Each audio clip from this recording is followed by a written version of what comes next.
Problem is introverted and functional are self-serving, and God exists to serve you.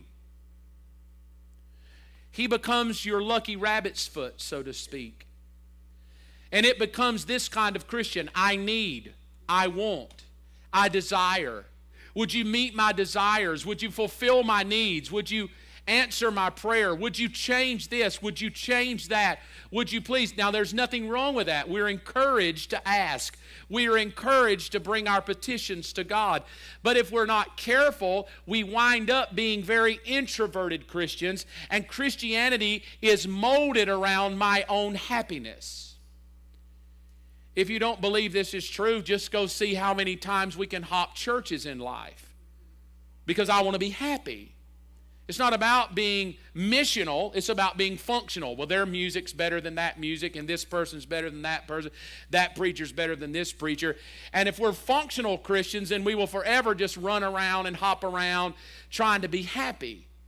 It was too long of a service, too short of a service. The message blessed me. No, it didn't. It's too far of a drive. No, it's not.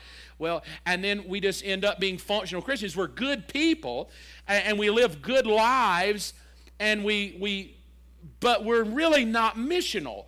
We're more functional to ourselves. Now, here's the issue with that. Next one. The answer is you were never created to be functional, but missional. Never. If you were created to be functional, God should just get you on out of here the moment you get saved. You were created by God for a missional purpose. Now, here's what I found out. When you live functional, it's a roller coaster ride. You're up, you're down. Where's God? Here's God, there's God. Happy, sad, a lot of money, no money. It is just a roller coaster ride. Because a functional Christian usually is riding on the waves of those four areas. If circumstances are good, he's up. If they're bad, he's down. If relationships are good, he's up. If they're not, he's down. She's down. So that my environment, my relationship, if my emotions are up, I'm up. If not, get out of my way. If mom ain't happy, ain't nobody happy. And that kind of functional Christian, it can still quote scripture to you. Still's a good person. They're not evil. They're just a Christian that rides the waves of their 50 feet. But a missional Christian is not affected by the waves of their 50 feet. It doesn't matter if they're down or they're up. They have one goal in mind.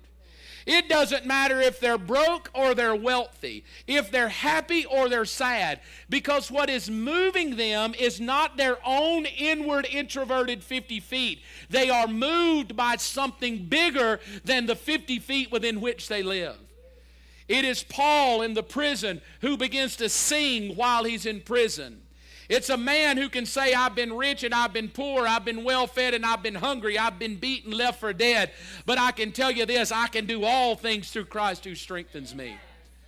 How can a man write those kind of things when you've been beaten and you've been left for dead and everybody you preach to is trying to kill you and throw rocks at you?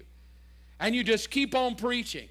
And I hear people, now I'm not going to go theology on you, but I want to throw this out. I hear people, well, Paul had a thorn in the flesh. And we'll argue that till Jesus comes. I'll preach on that and teach it to you one day, what I think it was. Oh, Paul had a thorn in the flesh. And it was a thorn. And I even hear other people, well, this is just my thorn in the flesh. Well, get a grip.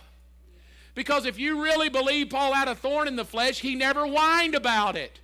It never stopped him from getting on a boat. It never stopped him from preaching the gospel. It never stopped him when he was shipwrecked. Never stopped him when he was stoned and left for dead. Never stopped him when they tried to murder him and kill him. He just kept on going. Why? Because when there was a thorn in his side, there was something bigger than the thorn in the side. It was the thorns on the head of the man he was serving.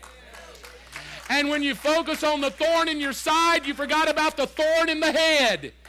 And you lose all sight of living for God. And oh God, if you could take the thorn out of my side, forget it and get busy worshiping the man that had the thorns on his head, and your life like this will just even plane out and you'll become missional.